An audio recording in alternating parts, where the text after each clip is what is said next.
Hi guys, so I just wanted to get on here and run my mouth a little bit about addiction. I am very new to this YouTube thing, and I went through an addiction a year and a half ago.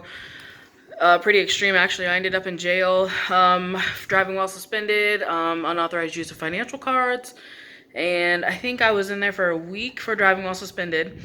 And then I was in there probably 4 weekends in a row. I had to turn myself in on Friday, and I would get out on Sundays for unauthorized use of financial cards. And that was actually stole my grandma's card, which is very disgusting, I know, to feed my addiction. So now that that's all done, and I'm still paying like on court fees monthly, and I have to appear sometimes, it's just sad to know that how far I was in my addiction, and that I just kind of felt like there was no way out. In July of this year, June or July this year, my mom unexpectedly died. And that was really hard. However, her and I were kind of buddies in our addiction. And that's the sickest part, is that I think she truly died from probably overdose. She was on pills all of her life, and I actually never knew my mom to not be on pills. She did have back pain though, but I think more was kind of an excuse. And they say once you're on pain pills, it's a mental thing that you think you're in more pain than you are. So today I was trying to apply for a new job here where we live in Lawrence, and I work as a para in Lawrence at the High School for Medically Fragile Children with Disabilities. I love it, but I'm wanting something on the side because, you know, if you work in the school district, you are off a lot, and I like money. So when I go to the office to apply, they were like, well, we need you on insurance. Well, bummer. I had a driving while suspended, so I've kind of let my boyfriend, fiance, just be on the title.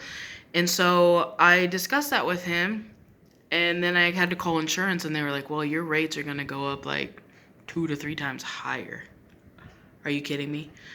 And so it just makes me realize, like, it just sucks. Like, just, I'm 2 years sober now, but just the impact of the decisions I made at the time while I was addicted, how it still affects me 2 years later, and how I'm still struggling to piece my life back together each and every day. I'm a lot further than where I was. I can't complain, but I just want people to know who are struggling, like, you can do it. You absolutely can pull yourself up and get out there, get a job, and start little by little.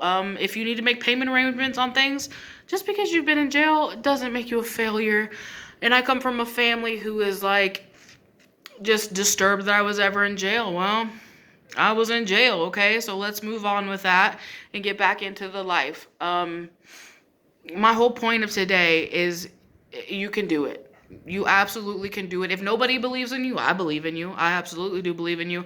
I was at the lowest of the low. Like, I was very depressed, suicidal. I had no friends, no money, no job. Basically staying at my grandma's house. My son got taken from me, which he comes every weekend now, and hopefully he'll be back in here full time like in the next few months. But it's just been 2 years of fighting for basically a 1 year to 9 month run. It's not worth it.